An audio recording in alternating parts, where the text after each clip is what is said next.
genocídio da população negra. A senhora acha que é um genocídio em que sentido? A senhora acha que o sistema quer acabar, por exemplo, com pessoas trans, com pessoas negras? Sim. Eu não acredito. A gente tem leis contra isso, inclusive. Isso é resistência. Agora, o que está acontecendo todos os dias é a morte, é o extermínio, é o que Foucault chama de deixar morrer. É você fazer com que essas pessoas se suicidem mais porque não se sentem aceitas na sociedade, é o deixar morrer, mais do que o assassínio direto, é o que Foucault fala. Eu vejo como ideal que você tente mitigar esses problemas dentro do sistema legal, por exemplo, que tem os seus problemas. Para você que é um homem branco cis. Eu acho que as pessoas que são trans, são negras, não têm tanta paciência de ficar guardando isso. Depois eu vi uma discussão de internet, que eu tenho esse mau hábito de ler comentários, que era, porque o agronegócio, alguém criticando o agronegócio, e aí um raivoso falando, mas o agronegócio alimenta esse país, não sei o quê. A pessoa não tem noção do funcionamento global mesmo, né? E essa ideia do antropoceno, ela é uma atualização da teoria do desalento. Mas é um movimento global essa ideia do bem viver, que existem outras formas de resistir ao fim do mundo. Assim, o capitalismo vai ter um fim. Não sei se vai ter tempo, mas pelo menos tem nunca. Eu acho que seria muita hipocrisia nossa a gente ficar criticando o modo de vida, o capitalismo, o sistema de indústria, sendo que eles oferecem uma oferta para a demanda de nós mesmos, da população. Então a gente só ficar colocando culpa em um setor específico de bilionários, de indústrias, sendo que estamos aqui consumindo minérios. Todo mundo tem um celular, tem um anel, tem um brinco, minérios. Todo mundo se alimenta de algo gerado pela indústria do agro em geral. Aí a gente pode discutir para onde que vai, mas todo mundo se alimenta disso.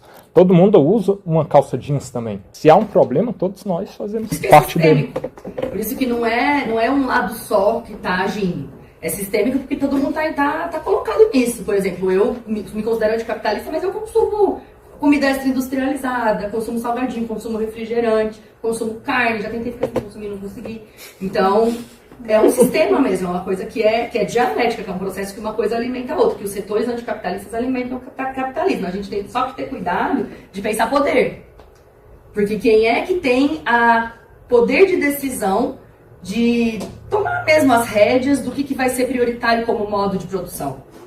Somos nós, como povo, que com certeza contribuímos no sentido de que estamos inseridos no sistema, ou é quem decide legislação? Então, é sistêmico, sim, todo mundo tem seu papel, sem dúvida, mas os papéis não são horizontais.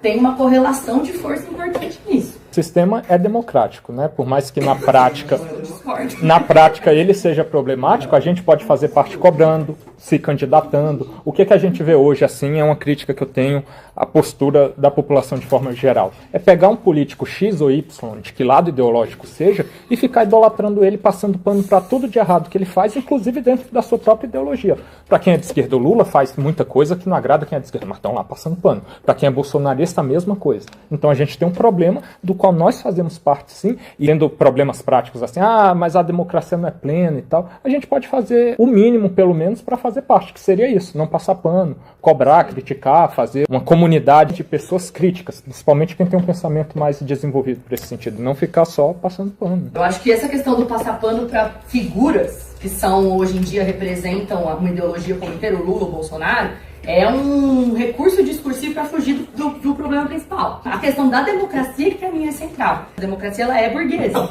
Ela funciona em cima de um conjunto de regras que quem domina é a burguesia. Então, a democracia, ela já parte de um princípio de dominação. E isso é pior do que não ser plena. Ela é exclusiva mesmo. Ela exclui uma grande população, uma grande porcentagem da população. E que essa ideia de que você vai conseguir fazer a sua parte e mudar o mundo é uma falácia. Uma falácia do capitalismo. Eu concordo que não vale a pena ficar só criticando e comendo minha carne. Você tem que fazer o seu paralelo de luta mesmo, social, de luta política. E aí cada um entende isso de uma maneira, né? Desde o seu próprio trabalho, como organização em movimento social, organização em partido político, tá na informação política de quem precisa de formação política, de base, formação feminista, formação antirracista, que é, por exemplo, as plataformas em que eu me organizo particularmente. É o que eu falei. Por exemplo, apontar o dedo, o capitalismo é culpado. Tá, o que a gente oferece de alternativa a isso? Ele tem os seus problemas. A gente pode, eu acredito nisso, a gente pode, dentro do sistema político que a gente tem, legislativo, um Estado democrático de direito que se dá organizado com base em leis, buscar cobrar, buscar participar, se candidatando para modificar o que a gente vê como errado dentro do capitalismo. Agora, se você só critica assim, é um sistema que, por exemplo, alguém falou, vai acabar em algum momento, e a gente vai substituir pelo quê? Você é mais reformista, assim, né? Acho que dá para reformar o capitalismo. Eu não. Eu sou contra a revolução. Tá tudo bem, mas isso aí são diferentes, divergências. Toda revolução leva à morte de pessoas inocentes. Reformismo também, todo dia, né? Mas a gente tem as leis que amparam com que os culpados por fazer coisas erradas sejam investigados e punidos. E o genocídio da população negra? Eu também não enxergo como um genocídio, porque a gente tem leis que tentam lidar com esse problema, por exemplo, colocando a estrutura como antirracista. Tem gente racista no Brasil pra caramba, só que as nossas leis condenam o racismo hoje, inclusive com gravidade, assim, um crime inafiançável, imprescritível. Mais pessoas negras assassinadas. Mas o Brasil, se a gente colocar números, o Brasil mata mais tudo. Por que mata mais trans? Porque ele mata mais pessoas de forma geral. Por que ele mata mais negros? É porcentagem. Todos os números são os maiores do mundo. Não, mas mata mais pessoas trans porque mata tudo. Mata mais pessoas trans porque mata mais do que a população cis em geral. Isso tem dados estatísticos. É a mesma lógica. Tem mais pessoas cis, tem mais pessoas negras do que... Não é número absoluto. Claro que vai aumentar, professora. Não é porque o Brasil é maior do que a Colômbia. Mas é dentro do próprio país que a gente mata demais. Aí, por exemplo, a gente tem mais negros. Vão morrer mais negros. Não é assim. Não é porque tem mais negros. Mas a senhora acha que é um genocídio em que sentido? O genocídio é você querer acabar com o povo. Quem que quer... Isso é sistêmico. Isso é um projeto de país. Um projeto de país. E a senhora acha que o sistema quer acabar, por exemplo, com pessoas trans, com pessoas negras? Sim. Eu não acredito. A gente tem leis contra isso, inclusive. Isso é resistência. Agora, o que está acontecendo todos os dias é a morte. É o extermínio. É o que Foucault chama de deixar morrer.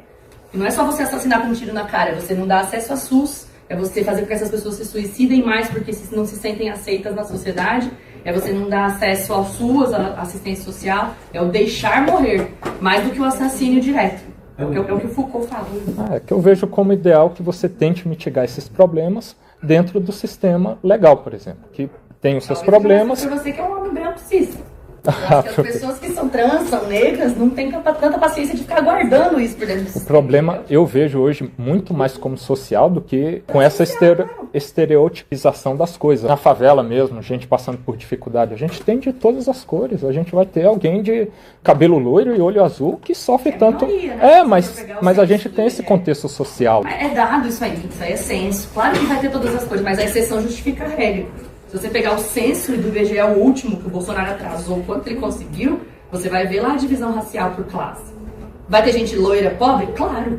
Mas vai ser uma maioria? Não vai ser exceção à regra. E o Brasil tem uma conformação racial complexa, porque é muito miscigenado, a gente sabe. Mas ainda assim, a componente racial em assassinatos, em violência, em acesso a serviços, em salário. Igual tem diferença entre homem e mulher de salário, entre negros e brancos também tem na mesma função. Isso é inegável, isso é estatístico.